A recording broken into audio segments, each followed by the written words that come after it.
तो आज एक विशेष कार्यक्रम की लॉन्चिंग उसके नाते से आपके साथ रूबरू हो रहा हूं मैं।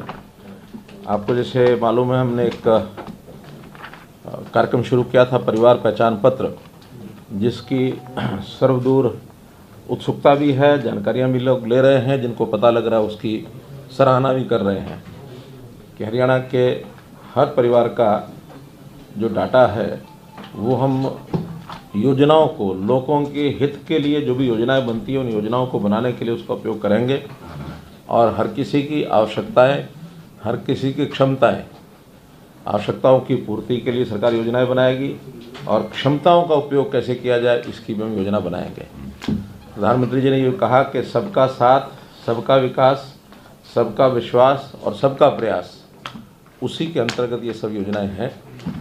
तो अभी जो उसमें एक योजना जो हमने घोषित की है, मुख्यमंत्री अंत्योदय परिवार उत्थान योजना, उसका हेतु ये है कि अपने समाज के जो परिवार कम आय वर्ग के हैं, जिनको हम सामान्यतः भाषा बोलते हैं गरीबी रेखा के नीचे हैं, ऐसे परिवारों की आय के साधन कैसे बढ़ाए जाए।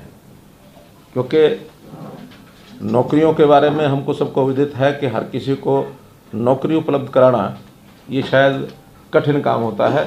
उसमें जो सिस्टम से आएंगे उनको नौकरी मिलेगी, लेकिन जो रह जाते हैं उनको भी परिवार में कम से कम इतनी आय अवश्य हो जाए कि वो अपना जीवन यापन ठीक से कर सकें। हमने जो सर्वे कराया है उस सर्वे में 50,000 रुपया वार्षिक आय से भी नीचे के परिवार हैं, 1 लाख रुपया वार्षिक आय के भी नीचे के परिवार हैं। अभी 2 ही श्रेणियां हैं जिनको हमने अपने इस टारगेट में लिया है कि 1 लाख रुपए तक की आय के जो परिवार हैं उनको अवसर दिला करके कम से कम उनकी आय डबल हो जाए। 50,000 से नीचे के कोई 38,000 परिवार हैं, उनको 1 लाख तक कैसे पहुंचाया जाए, और 1 लाख से नीचे के हैं उनको 2 लाख तक कैसे पहुंचाया जाए। अर्थात हमारा जो 1,80,000 रुपये का ऑर्बिट है उससे पार किया जाए, बाहर किया जाए।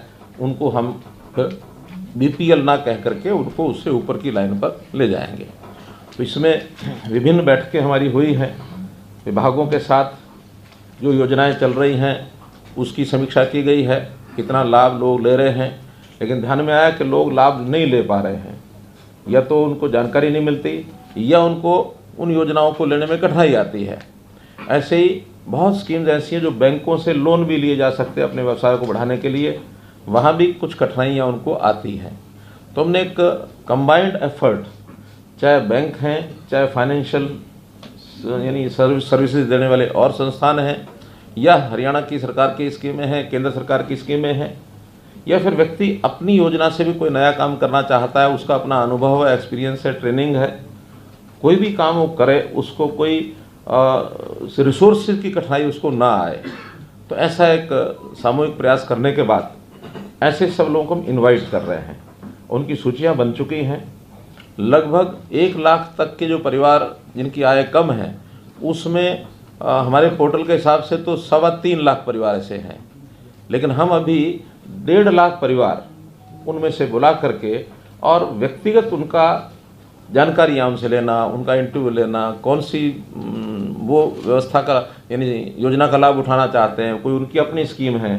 तो पहले चरण में ये काम हमारा कल 29 तारीख से शुरू हो रहा है और 25 दिसंबर तक, जिसको हमने कहा है कि कौन सा दिवस, 25 सुशासन दिवस, 25 दिसंबर अटल जी का जन्मदिन होता है, सुशासन दिवस। उस दिन तक फील्ड में हर ब्लॉक लेवल पर कैंप्स लगेंगे और उन कैंप्स में उनको सबको सूचना दे करके बुलाया जाएगा। यहाँ कम्युनिकेशन सिस्टम से सीधी जानकारी भी उनको दी जाएगी और जिला स्तर पर या ब्लॉक स्तर पर जो नोडल अधिकारी हैं वो भी उनको जानकारी देंगे।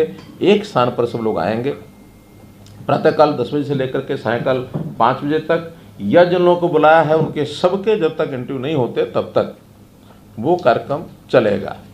पहले चरण में अभी 3 दिन के कार्यक्रम कुल 24 ब्लॉक्स में, ऐसा हमने एक शेड्यूल ये जारी किया है। 24 स्थान हैं, लेकिन उसमें किसी किसी स्थान पर 2 दिन, किसी स्थान पर 3 दिन भी, जहाँ की संख्या ज़्यादा है, क्योंकि एक दिन 500-600 लोगों से ज़्यादा वहाँ उस मेले में बुलाएंगे तो अव्यवस्था होगी। तो जहाँ संख्या ज़्यादा है वहाँ 3 दिन, 2 दिन में पूरे तो 2 दिन, और जहाँ कम संख्या है 1 दिन में उन ब्लॉक्स में इसको लगातार चला करके पूरा करेंगे।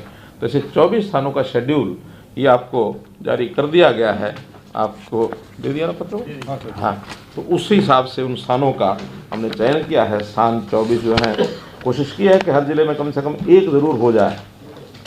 अम्बाला कैंट है, भिवानी, फिर फरीदाबाद कॉरपोरेशन है, फतेहाबाद एमसी है, जाखल, फिर फर्रुखानगर, गुरुग्राम, सिसाई, हांसी और बास, झज्जर, जींद, कैथल, कुंजपुरा, थानेसर, नारनौल, नूंह, पलवल, कालका, पानीपत, बावल, रोहतक, सिरसा, गोहाना, बिलासपुर।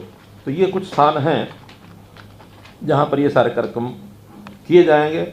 इन स्थानों पर नोडल अधिकारी बना दिए गए हैं। एक प्रदेश स्तर का कोई भी IAS, IPS, IFS ऐसा अधिकारी वहाँ जाएगा। एक बार जिला स्तर पर भी नोडल अधिकारी DCs ने तय करके नाम भेजे हैं, वहाँ जिले में भी जो लोग हैं एक एक अधिकारी वो रहेगा। कुछ जो जनप्रतिनिधि हैं उनको भी सूचना हुई है, अपने अपने क्षेत्र में जो जनप्रतिनिधि भी जाना चाहे तो वो भी वहाँ जाएगा, दिन भर रहेगा।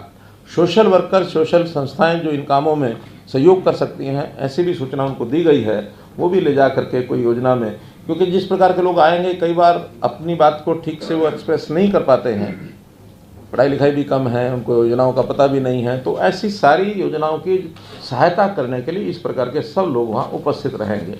हमारी जो लोकल कमेटीज हमने बनाई हैं उनको भी सूचना दी गई है कि उनके लोग भी वहाँ उनके साथ रहें। अर्थात ये दिन भर एक मेला होगा। भले लाभार्थी यानी अपेक्षित जो हैं वो तो 500-600 ही हैं, लेकिन उनके साथ आने वाले लोग, सामाजिक कार्यकर्ता, फिर ये सेटअप के जो लोग हैं, कुल मिलाकर के शायद 500 की अगर जगह 1000 भी आ सकते हैं। तो दिन भर वो एक मेला टाइप ये कार्यक्रम होगा।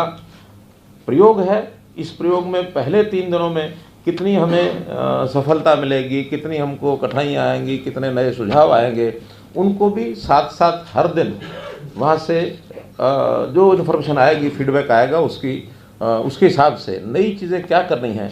तो इस 3 दिन के बाद नया शेड्यूल 1-2 दिन का गैप डाल करके फिर जारी किया जाएगा, ताकि इन सब को हम 25 दिसंबर तक पूरा कर सकें।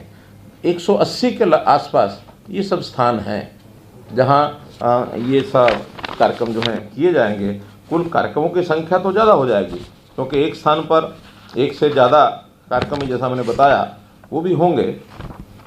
तो इस प्रकार से ये कार्यक्रम बनाया गया है। वहाँ पर व्यवस्थाएं सारी बता दी गई हैं, उनको डिस्ट्रिक्ट एडमिनिस्ट्रेशन और ब्लॉक लेवल के जो लोग हैं उनको सब व्यवस्था बता दिए गए हैं। ADCs, DCs के साथ डिटेल्ड एक मीटिंग भी हुई है, और उनके साथ वीडियो कॉन्फ्रेंस भी हुई है। उनको SOP बना करके जारी भी कर दिया गया है कि डिस्ट्रिक्ट एडमिनिस्ट्रेशन ने क्या करना है, विभागों ने क्या करना है, बैंक से क्या अपेक्षा है, और जो बेनिफिशरी, संभावित बेनिफिशरी है, उससे क्या क्या जानकारी लेनी है। बहुत सी जानकारियाँ तो परिवार पहचान पत्र में ले ली गई हैं, लेकिन उसके अतिरिक्त व्यवसाय के नाते, काम के नाते, इनकम बढ़ाने के नाते उनसे भी पूछताछ की जाएगी। जो योजनाएं सारी आपको एक पत्रक और दिया गया है जिसके अंदर योजनाओं का उल्लेख है सब, और इस योजनाओं में मैं अभी पढ़ रहा था, योजनाएं तो 50 से ऊपर लिखी हैं, लेकिन कुछ ऐसी हैं जो शायद व्यक्ति के लिए नहीं हैं, ग्राम के लिए हैं, बस्ती के लिए हैं, विभागों के लिए हैं। तो व्यक्तियों के लिए लगभग 42 योजनाएं ऐसी हैं जिसमें से व्यक्ति अपनी इनकम बढ़ा सकता है। तो उस प्रकार की ये सब योजनाएं दी गई हैं। इनके सब के वहाँ हर एक कैंप के बाहर कई जगह चार्ट लग जाएंगे। उन चार्ट्स को पढ़ेंगे, उसमें बेनिफिट यानी क्या मिलेगा उनको, लोन का मैक्सिमम लिमिट क्या है और उसकी पात्रता क्या उसमें तय की गई है। अलग अलग वर्गों के लिए, जैसे SCs के लिए कुछ योजनाएं हैं, BCs के लिए योजनाएं हैं, महिलाओं के लिए हैं, दिव्यांगों के लिए हैं, गरीबी के हिसाब से कुछ हैं, कृषि की अलग हैं, उद्योग की अलग हैं, लघु उद्योग जो है MSME है उसकी अलग हैं, और स्किलिंग की योजनाएं अलग हैं। 3 महीने का स्किलिंग का कोर्स करने के बाद उनको कोई ना कोई व्यवसाय करने में आगे कैसे सुविधा मिलेगी। तो ऐसे एक मल्टीपल एक जिसको कहना चाहिए एक अफेयर्स, ये इसके अंदर बताए गए हैं। जाते ही व्यक्ति एक वेलकम डेस्क के ऊपर जाएगा, ताकि उसको कोई बात आगे कहाँ जाना है इसकी जानकारी नहीं है तो बता दी जाएगी। सब लिखित होगा तो भी एक वेलकम डेस्क होगा। उसके बाद 5-5 कम से कम 5-5 काउंसलिंग सेंटर्स होंगे। वो किसी भी एक काउंसलिंग सेंटर पर जाएगा, सब जानकारियाँ ली जाएंगी, उससे पूछताछ की जाएगी कि किस प्रकार का काम वो कर सकता है। कोई व्यक्ति खेती से जुड़ा कर सकता है, कोई पशुपालन की दृष्टि से कर सकता है, कोई मशरूम के नाते से कर सकता है, कोई दुकान बना सकता है, कोई सरकारी योजनाओं में योजना उसका लाभ उठा सकता है। तो उसी हिसाब से उन काउंटर्स पर भेजा जाएगा। उन काउंटर्स पर डिटेल्ड 5-6 लोग रहेंगे, डिटेल्ड एक जानकारी उससे लेकर के उसको रिकमेंड किया जाएगा कि हाँ ये काम ये कर सकता है। एक की बजाय 1, 2, 3 भी बताए जा सकते हैं, इन 3 में से भी कोई कर सकता है। वो फिर बैंक्स के काउंटर्स होंगे। उन बैंक के नोडल जो बैंक होंगे उस क्षेत्र के, कहीं 5 हैं कहीं 6 हैं, ऐसे बैंक्स के सबके अपने अपने काउंटर होंगे। वो फिर बारी बारी से उनको भेजेंगे। अगर उस सामने वाले का कहीं बैंक अकाउंट है तो उस पर भेजा जाएगा, नहीं है तो किसी को भी काउंटर पर भेजा जाएगा। वो बैंक वाला उस सारे पत्रक को देख करके, और बैंक्स को हमने कहा है कि जहाँ कोई गारंटी की ज़रूरत नहीं है तो कोई गारंटी आपने पूछनी नहीं है। बहुत सी योजनाएं ऐसी हैं केंद्र सरकार की ओर से तय की गई हैं, बैंकों ने मानी हुई हैं कि इसकी कोई हमने कोलेटरल नहीं लेना, गारंटी नहीं लेनी है। केवल उसकी योग्यता ठीक होनी चाहिए, वो काम ठीक प्रकार से कर सकता है, ताकि एक विश्वास है कि वो अर्न करेगा और बैंक को वापस करेगा। अगर उसमें इतनी योग्यता ही नहीं है तो शायद बैंक वाले उसको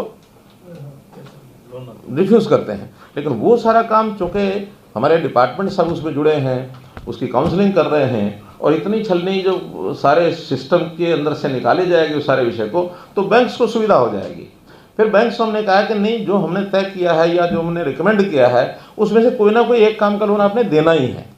कुछ स्कीम्स ऐसी हैं, नई स्कीम्स मानो बन सकती होंगी, तो उसका अगर बैंक्स की ज़रूरत होगी तो उसका जो गारंटी है, बैंक गारंटी यानी गवर्नमेंट गारंटी देगी, ताकि कल को डिफ़ॉल्ट हो जाता है कोई एनपीए ना हो, ताकि वो गवर्नमेंट की ओर से भी दिया जा सकता है। गवर्नमेंट के पास बहुत सी स्कीम्स ऐसी होती हैं जो हम ग्रांट भी देते हैं। तो हम ये सारी चीज़ें उसमें सब करने के बाद और उनको वहाँ भेजेंगे। दिन भर का ये मेला चलेगा। हर 2-2 घंटे के लिए एक उनके स्लॉट बना करके सूचना दी गई है। अगर मैंने 500 लोग बुलाए हैं तो 2 घंटे में मानो 250 लोग बुलाए या 100 लोग बुलाए, अगले 2 घंटे में 100 नहीं, मानो 4 स्लॉट बनाए होंगे तो 180 के लगभग दिए हमने। तो उस हिसाब से 3 बजे तक का समय दिया ताकि 5 बजे तक समाप्त हो जाए। ऐसे 2-2 घंटे के स्लॉट बना के दिए हैं।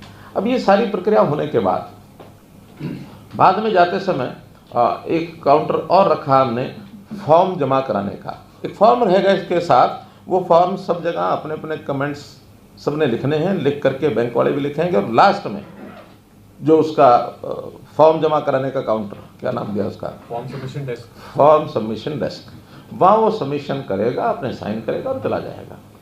इन सब का विश्लेषण करने के बाद बैंक्स के लोग, कुछ उनकी फॉर्मेलिटी होती हैं, जैसे तो सिबिल, बैंक के लोग उसको चेक करते हैं कि क्या इस व्यक्ति ने पहले तो कोई लोन नहीं लिया हुआ, उसमें डिफ़ॉल्टर तो नहीं है, बड़ा डिफ़ॉल्टर भी हो सकता है, छोटा भी हो सकता है, वो तो जानकारियाँ बैंक के सिविल से सिस्टम से मिलेंगी, उसको वो चेक करेंगे।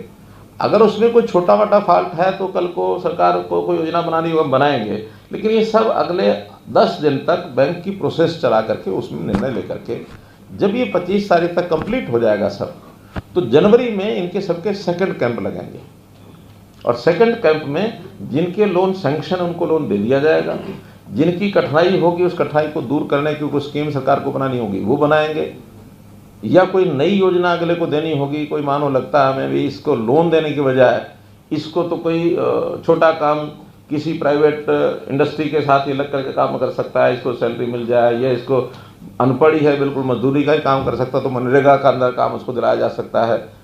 तो बैंकों के अंदर कोई डिफ़ॉल्ट इस प्रकार का मिलता तो उनको बिना लोन के भी उनकी इनकम कैसे बढ़ सकती है, इसकी योजना बनाई जाएगी। लेकिन जनवरी में इन सबको लोन दे दिए जाएंगे। तो इस सारे चरण में अभी 1.5 लाख परिवारों को बुलाया गया है। 1 लाख परिवारों को सहायता ज़रूर हो जाए, मानो 50,000 का एक छोड़ भी दे इस प्रकार के लोगों का जिनकी सहायता नहीं हो पाएगी, तो 1 लाख का ये पहला टारगेट इस 2 महीने के चरण में पूरा करेंगे, और उसके बाद फिर सेकंड फेज़ में बाकी जो लोग बचे उनको लिया जाएगा। तो इतना ही ये एक कार्यक्रम है आपको बताने के लिए। और इसमें आपको लगता है कि कोई सुझाव है, कोई बात ऐसी है जो पूरी नहीं हुई है, उसमें अधूरी रह गई है, या कोई आपको लगता है उसमें और कुछ जोड़ा जा सकता है?